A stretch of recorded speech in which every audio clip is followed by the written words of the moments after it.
Hey, Colonel Sean. I live streamed this earlier today, and looking at the video that was like the uploaded afterwards, and I guess the quality during the live stream was horrible. So I'm re-recording it now so I can upload an actual file of it. So if you already watched that, this is the same thing. A couple things happened this week.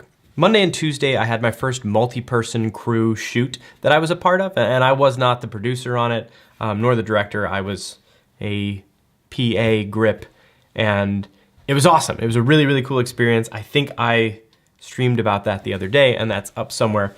But then on Wednesday, well, Tuesday night we had the Parched Awards, which was like 60 hours of work that went into this fake Teams award show. But it was awesome, and it was an amazing night. And there's a video coming up about that, or a video I'm gonna post probably right around the same time I post this one. But then Wednesday morning, after the Parched Awards went long into the night on Tuesday night, Wednesday morning at 7:30, I got together with my father, Alan Hodley, and he's in a group called Vistage, which is like CEO coaching and mentorship and collaboration. His Vistage chair, Alan Hauge, the three of us, Alan Hauge, Alan Hodley, and myself sat down, and we were talking about my business in particular, Boom Reactive, and how to grow it and sustain it and things like that, and sales. We were talking a lot about sales. And it's a conversation I've had before, and one I've even talked about here on the channel, and like the slow sales cycle I have. But we were talking once again about that equation of like 100 phone calls turns into 25 meetings, turns into 4 good leads, turns into 1 gig. And so a lot of companies can take these equations and just expand them. So instead of 100 phone calls, you make 1,000 phone calls and everything grows by a factor of 10. And good CEOs can take these equations and spin them in a way that you grow your the ratios within there. So 100 phone calls can turn into 40 meetings and 10 gigs, and this is the game that businesses play. And as we were talking about, there was one thing that sort of led this discussion, and that was, who are my competitors and what are they doing? And both the Allens sort of laughed at my naivete about me saying I don't have any competitors. And I say I don't have any competitors for 2 reasons. And I get that this is a simplified version of reality, but it's very true.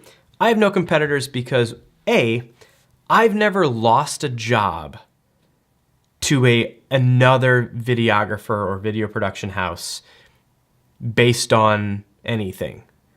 I've never been in a situation where someone's approached me and someone else and they said, hey, we're choosing between the 2 of you. What's your price? What's your final promises and stuff like that?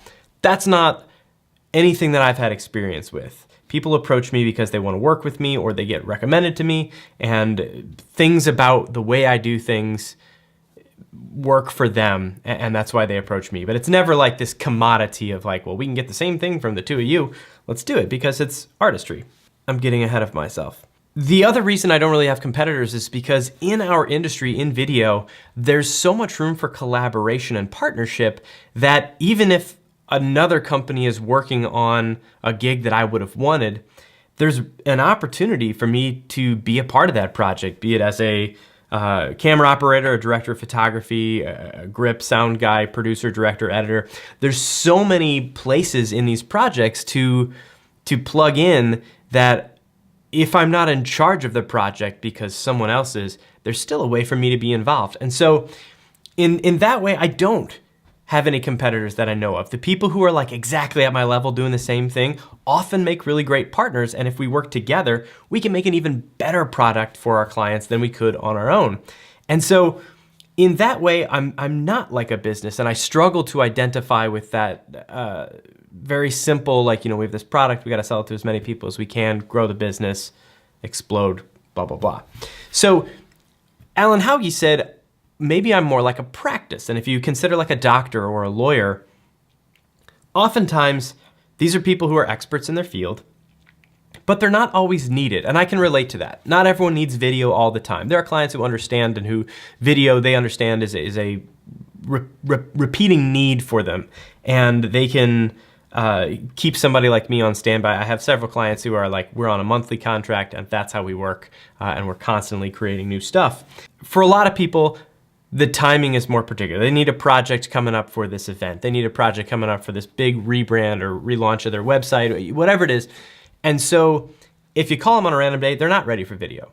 And so just like a good doctor, you just got to be ready, because when somebody needs you, they're going to look around for the people that they know and trust, and that's when they're going to reach out, and that's when you get the business. And that's a lot of what I was talking about in the really slow sales cycle that I have. But there's something in there about the phone call cliche, and a doctor doesn't really, like, that's not how it works. And it's easy to understand that a doctor can't just go somewhere and be like, hey, I'll surgery you. I'm a great surgeon. You should see my surgery. And in the same way, like, a lawyer couldn't just solicit people and be like, hey, you know what you need is law. And so with a practice, it's hard to like actively go out and close sales with people who aren't experiencing a very, very timely need for your services. And so there's things like my older brother Adam is a financial advisor, and that's something where people say, you know, I'm not ready right now, or I'll be ready here. But really, his services can be helpful to anyone at any point along their time. And so his game is more of a traditional sales game, where the more people he can meet and stuff, there's more people he can help, because anyone is ready for him at any point, whether or not they know it. And video is not exactly that same way. So after this meeting, and after I got sort of comfortable with considering myself a practice, I realized there's this third option. And I mentioned it earlier, and if you've read the title of this video, you know what it is. But it's and before I say this, now that I'm not live, I can actually do this. I'm gonna put a pretension warning on the screen, but what I'm about to say, I hear how pretentious I sound, and it's been a process for me to get comfortable saying this. But the third category is, I'm an artist. I'm not a business, I'm not a practice, I'm an artist. And I say that for two reasons. Number one, going back to what I was saying about competition, as an artist, my product isn't the same as you can get anywhere else. And there's people who can emulate work just as I can emulate other people's work. And in some projects, they want that. They come in and they say, we want it to sort of look like this. Look at these videos we've seen. This is what we're imagining for our project. And I can follow that. But it'll never be exactly that. It'll always have my little spin on it. And that spin, whether intentional or not, my style is the reason that a lot of people come to me. And by style, there's two things I'm referring to. And the first is my actual visual style, and the way I frame interviews, and the way that I light things, the way that I capture my B-roll, and the things I look for when I'm capturing things candidly, and the things that I choreograph when I'm scripting things out and directing more.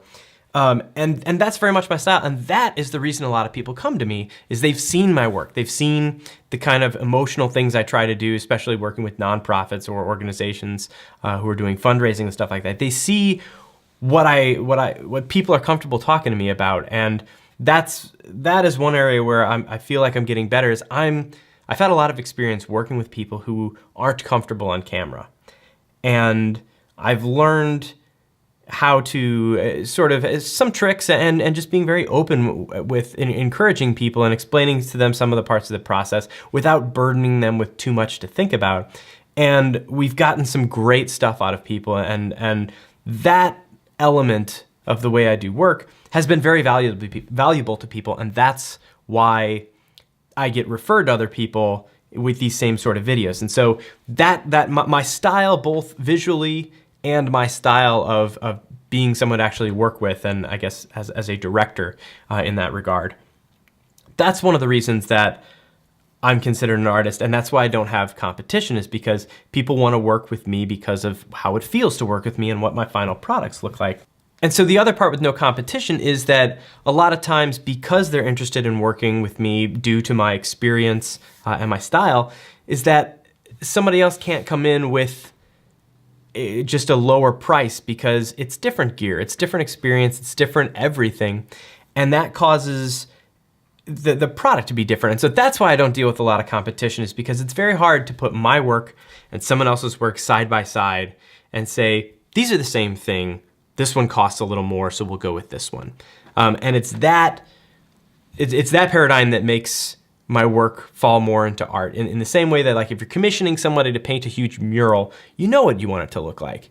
You know what you're imagining. You pick an artist based on what you want the final product to be, and you don't look at two mural artists and say, well, this one's cheaper, we're gonna go with him, if you want something done right. And so that's why I don't experience competition, and that's why I feel more like an artist.